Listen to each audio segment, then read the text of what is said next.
Provavelmente você deve ter assistido ou já ouviu falar sobre aquele seriado iCarly. Foi anunciado que o seriado vai ter um revival, mas você conhece o Passado Obscuro de iCarly?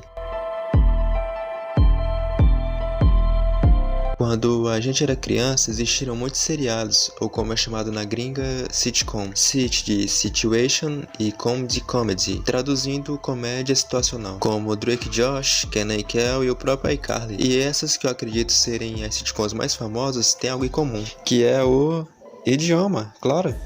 Tô zoando. Na verdade, é o criador do seriado e a empresa dele, a Forninho do Schneider. Sim, Schneider's Bakery. Daniel James Schneider, ou Dan Schneider, como é mais conhecido, é um ator, escritor, diretor, produtor e empresário norte-americano. Ele é conhecido por criar e produzir as sitcoms na Nickelodeon. Seus trabalhos mais notáveis são Kenan e Kel, Drake e Josh, Victorious, iCarly, Zoey 101, Cat e algumas outras sitcoms. Mas apesar dos grandes sucessos que ele trouxe para Nickelodeon, no dia 27 de março de 2018, ele foi demitido. E essa foi a nota que a Nickelodeon soltou. Abre aspas. Após muitas conversas sobre novas direções e oportunidades, a Nickelodeon e nosso parceiro criativo de muitos anos, Dan Schneider, e sua produtora Schneider's Bakery concordaram em não renovar seu contrato de parceria. Fecha aspas. E esse concordaram em não renovar seu contrato de parceria é só uma forma educada de dizer que você está demitido. E é uma forma de não ser antiético perante o público. Mas algumas pessoas não acreditaram muito nessa conversa. E a partir daí surgiram especulações, rumores e teorias sobre Danielzinho. Eu vou chamar ele de Danielzinho porque é mais fácil, tá bom? E que, por sinal, é uma das especulações mais bizarras que eu já vi e ouvi em toda a minha vida. Sério mesmo. E antes de qualquer coisa, isso não é nenhum tipo de acusação, são apenas rumores e especulações que circularam na internet e que estou trazendo à tona no meu canal. Enfim, vamos lá para a tal teoria do passado obscuro de iCarly, que não envolve só o iCarly, mas sim outros seriados do mesmo criador. Dizem que o real motivo dele ter sido demitido foi porque ele tinha inúmeras acusações de assédio e porque ele tinha um comportamento tanto quanto estranho com as atrizes e com os atores também. Por exemplo, ele já mostrou ter uma pira por pés. Sim, eu não tô zoando, inclusive tem compilações no YouTube de momentos envolvendo os pés nos seriados dele, principalmente com as meninas que eram na época menores de idade.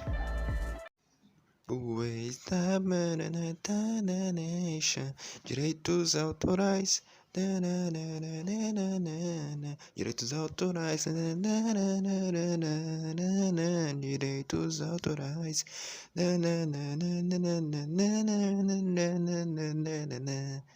direitos autorais, direitos autorais, direitos autorais. Mano, isso foi definitivamente bizarro. Desculpa por acabar com sua infância.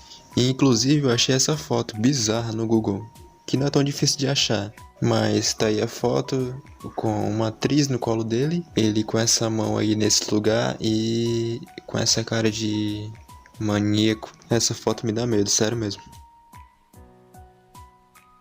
Falam também que ele era estressado e que era difícil trabalhar com ele, mas o que vocês acham que de fato aconteceu? Tirem suas próprias conclusões. Mas tem algo que confirma ainda mais que de fato tem algo no mínimo estranho envolvendo Danielzinho. Recentemente foi anunciado o revival de iCarly, que como o próprio nome sugere, revival de reviver, ressuscitar, enfim, uma forma de fazer fanservice, né? Mas uma das atrizes principais do elenco, a Sam ou Janet McCurdy, eu não sei se eu falei certo, mas é isso aí, não quis voltar, e também vou deixar alguns trechos onde o elenco original fala um pouco sobre ela.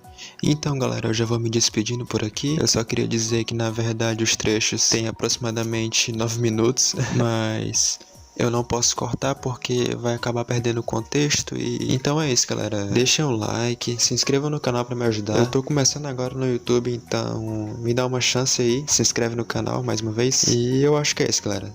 Até o próximo vídeo e tchau! It certainly is. Bad parts. I mean, there's a lot of abuse that happens. I worked with an incredibly emotionally abusive producer. Was there anything good? Like I want to get into the bad parts about being in the public eye when you're little, because it can destroy people. Like you see it from the sidelines. So what were the good parts? It's a long pause. A moment of silence. The good parts were, I mean, I think it did teach me a good work ethic. I think, I don't have to be asked twice to do anything. I think I'm really self-motivated and driven. And then I made some good friends. I made some really good friends.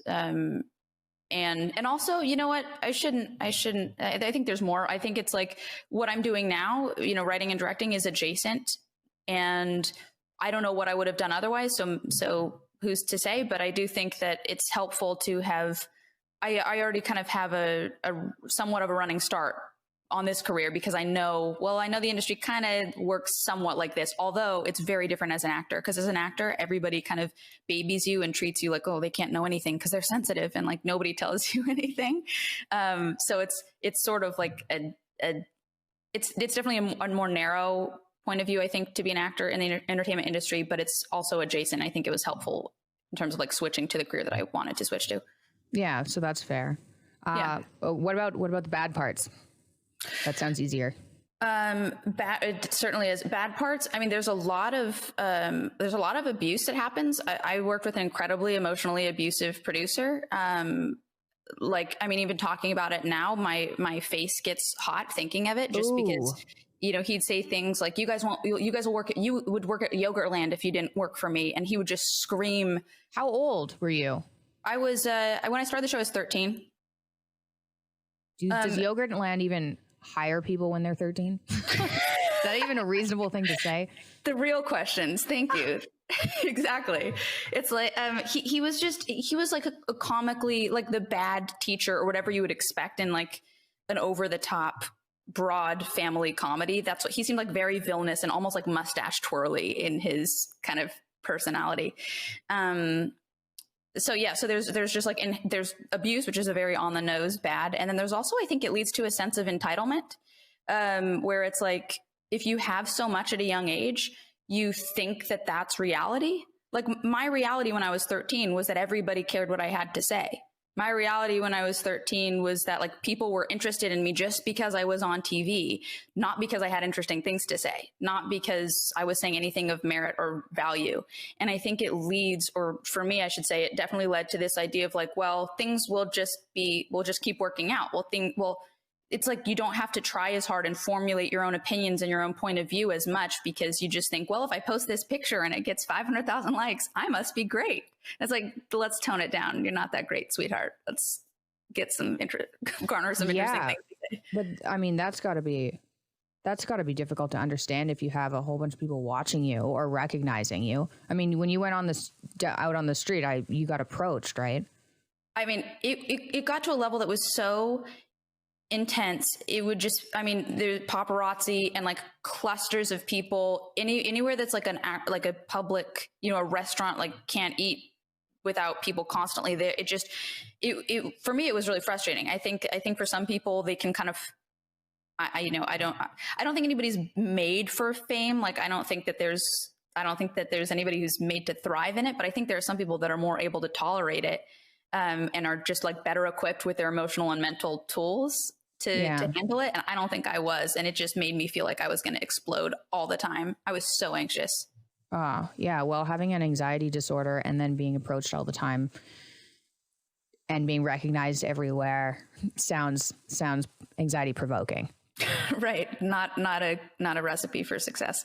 No. And I know that, I remember, I think it was Eminem. He came out with something and he got really angry at being approached at a restaurant or something. And me as a kid, I was just like, well, like that's kind of what you get for being in the pub. Like, I think there's a level of, don't want to say like resentment or anger for people looking in, but they're kind of like, well, you're a celebrity. Like, what do you expect? And then I know I've noticed through mainly being around my dad, is, and I'm not putting any negativity there because most people who approach him are really really kind, and it's been overwhelmingly positive, but it's still like, you know, sometimes when you're having dinner, it's like, I just want to have dinner. So sure, it's weird. It's a weird situation. I resented fame. I really did, because it was like people were coming at me constantly for a thing that I was ashamed to be a part of. You know, I was on a show that I thought was trash. Like I just thought, this is so shitty. This is so bad. I don't want to go onto this overlit kids show set and like scream my lines and just like, whoa, Carly, like everything just felt just so ridiculous. So for me, it was like when people were constantly approaching me, it just felt like, God, about this dumb piece of trash that I don't even like. Why is this the big thing? Like, it just felt so, I mean, I know that's super, I think it's a super unlikable thing to say, but it really is my experience. Well, no, it's just, you know, it's just kind of sad, right? I think I kind of get where you're coming from too, because for an actor too, you're portraying people who you aren't. So then you might be approached, I don't know, but you might be approached on the street from someone who treats you like the character you're portraying, whereas somebody like Dad wouldn't exactly have that happen. Sure. Yeah. I mean, yeah, people would come up to me. I played like kind of a punky teen on TV, a girl who had been to juvie. And at the time I was like 14, but seemed more like a 7-year-old emotionally. Like I was very emotionally underdeveloped. So people are coming up to me being like, hey, Sam, like, and I'm going, hi, like just a nervous wreck. And they're like, oh, you're not cool. Never mind. Aw, man. That's sad. I know that Jeanette McCurdy is not taking part in this series, but Sam is still in this universe. Will we be getting an explanation as to where Sam is and what her relationship status is with Carly and Freddie and Spencer today? Yeah, definitely. We talk a lot about the Sam character and where she is in the pilot episode. Yes. Yeah. It's there's the pilot touches on it. It will be addressed, but it's not something that we go too deep into, just because, you know, we want to respect Jeanette's wishes. You know, she's decided to move on from acting and she's doing great in her own world, and we're super proud of her, and she's part of this family forever.